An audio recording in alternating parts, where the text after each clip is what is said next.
Soal Gus Miftah, saya sudah langsung bertanya kepada Gus Bah. Hari-hari ini lagi viral berita seorang Gus.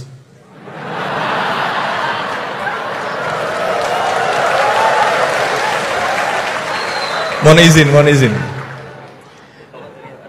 Yang mungkin berceramah dengan kalimat yang kurang baik, mungkin diniatkan guyon tapi malah melukai hati orang lain. Tapi Masya Allah Gus Bah guyon tapi tidak pernah melukai hati orang lain.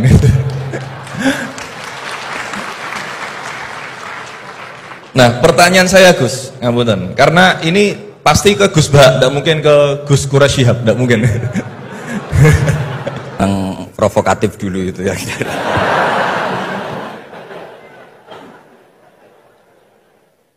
Semoga diampuni oleh Allah Ta'ala. Begini, satu itu saya tidak medsosan, tapi ya dengar-dengar laporan macam-macam lah tentang sekian pihak itu. Begini, saya cerita ini biar sampean tahu bahwa Pak Rektor ngundang saya ini tidak salah kan. Memang benar-benar pemateri yang baik. Ya kalau kata Nabi Yusuf kan ini hafizun alim, orang harus zikru manaki binafsi, orang boleh cerita kelebihannya asal itu faktual.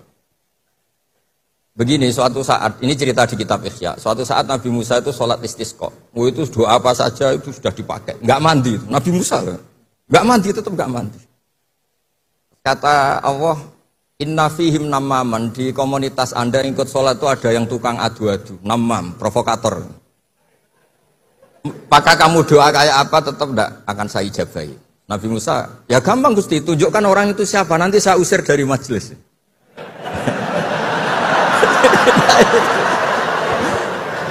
Jawabnya Allah itu lucu. Saya ini orang yang mengharamkan namam, mengharamkan namimah. Kalau saya menunjuk orang itu berarti saya juga namam.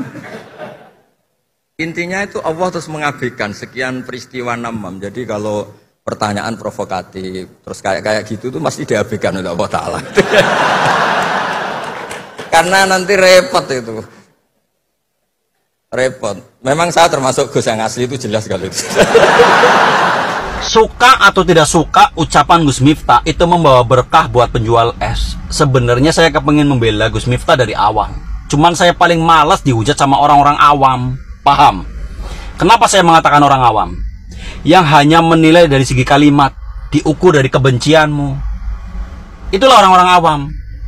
Makanya saya nggak mau membela Gus Miftah karena malas dihujat sama orang-orang awam. Bahkan banyak tokoh-tokoh pemuka agama yang ikut menghujat. Mereka kan orang-orang awam. Kalau paham agama pasti mengukur dari hati, mengukur negatif dan positifnya. Tanpa Gus Miftah, penjual es nggak bakalan duit miliaran. Itu nggak bakalan dapat.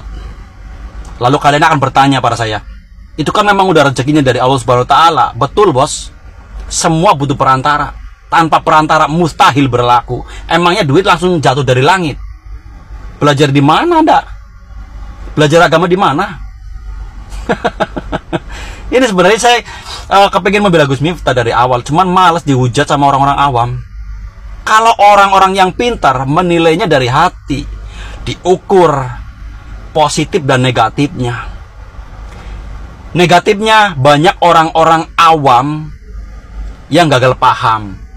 Positifnya, tanpa ucapan Gus Miftah, penjual es nggak bakalan jadi orang kaya, dapat duit banyak. Itu positifnya. Tapi kalian menilainya bukan dari hati, tapi dari kebencian. Sehingga kalimat itu seolah-olah buruk banget. Padahal kalau kita mau berbicara fair, bukan cuman Gus Miftah loh.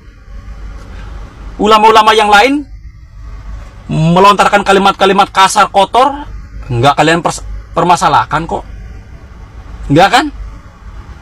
Kenapa? Yang mengatakan bangsat, yang mengatakan iblis dan sebagainya, kalian diem kok, ya kan? Itulah orang-orang awam karena menilainya dari kebencian sehingga tidak punya kemampuan mengukur negatif dan positif dari pernyataan Gus Miftah. Coba kalau kita mau fair menilai penjual es dapat duit karena Gus Miftah. Suka atau tidak suka, saya mengakui bahwa ucapan Gus Miftah membawa berkah buat penjual es. Salam waras. Walaupun ustadz ada salahnya, walaupun kiai ada salahnya, walaupun cuman orang miskin umpamanya bakul es teh pun juga ada salahnya. Semua manusia ada salahnya. Begitu. Semua manusia ada salahnya. Apa lek wis wong gak duwe terus bakul es teh itu gak punya salah? Hai, siapa itu yang bicara itu? Tolong berpikir cerdas. Sampean itu gak pernah jadi dai, sampean itu bukan kiai, sampean itu bukan penceramah.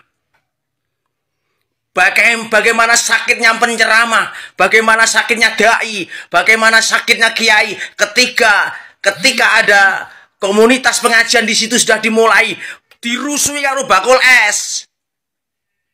Lek wis ngaji dimulai bakul es menengo ngaliyo. Oke. Ojo bakul es di komunitas itu. Di komunitas itu. Minggiro. Dodol es memang kamu mencari rezeki. Sebelum pengajian dimulai silahkan sampean wira-wiri nenggone komunitas monggo. Atau sesudahnya. Tapi ketika pengajian sudah dimulai, jamaah sudah duduk baik mendengarkan pengajian. Bakul es ojo wirawiri di tempatnya jamaah yang duduk mendengarkan pengajian. Itu namanya mengganggu. Goblok.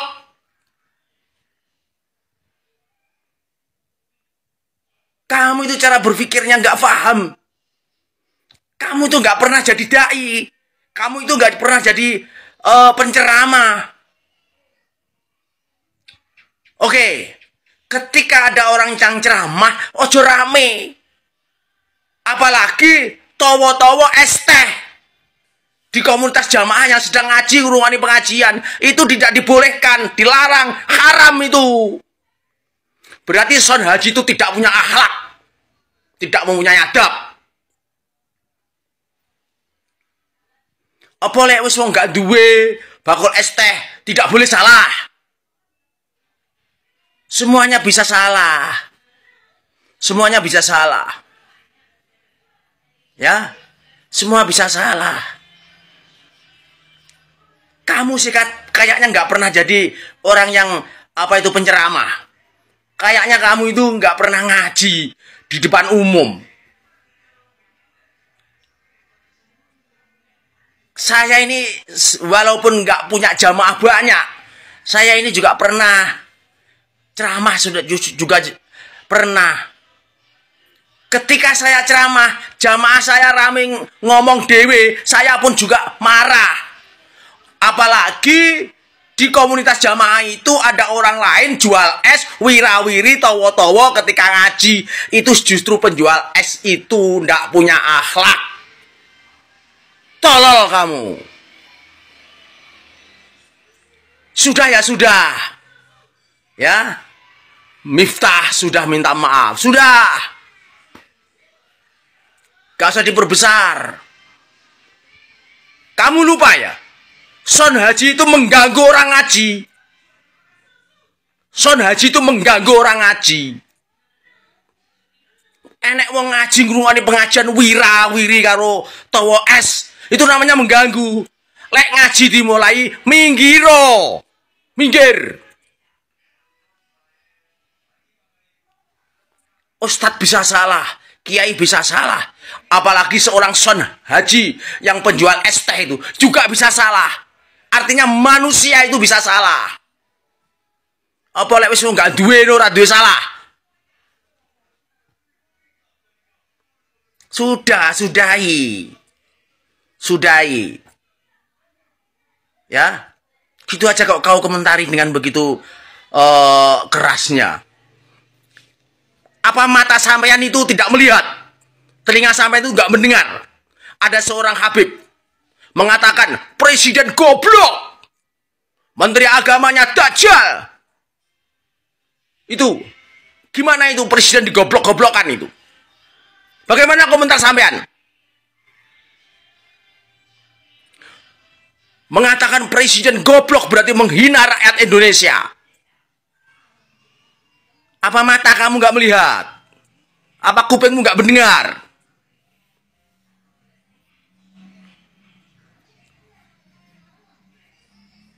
Harus yang cerdas, butuh hati yang tenang, butuh hati yang murni, yang jernih di dalam menilai permasalahan. Oke? Sekali lagi, ada seorang Habib menghina presiden goblok. Ada seorang Habib menghina wakil presiden Ma'ruf Amin babi. Bagaimana komentar kamu? Coba komentar kamu. Itu sama juga menghina rakyat Indonesia, termasuk kamu sebagai rakyat Indonesia. Mulut kamu jangan diam. Iki wong Kediri, ya. Sudahi, nggak usah dikomentari lagi. Miftah, sudah selesai. Mari kita bawa bangsa dan negara Indonesia ini dengan damai. Demi anak cucu kita. Masalah Miftah dengan penjual es kecil. Kecil bro. Saya ulangi lagi. Ada seorang Habib mengatakan presiden goblok.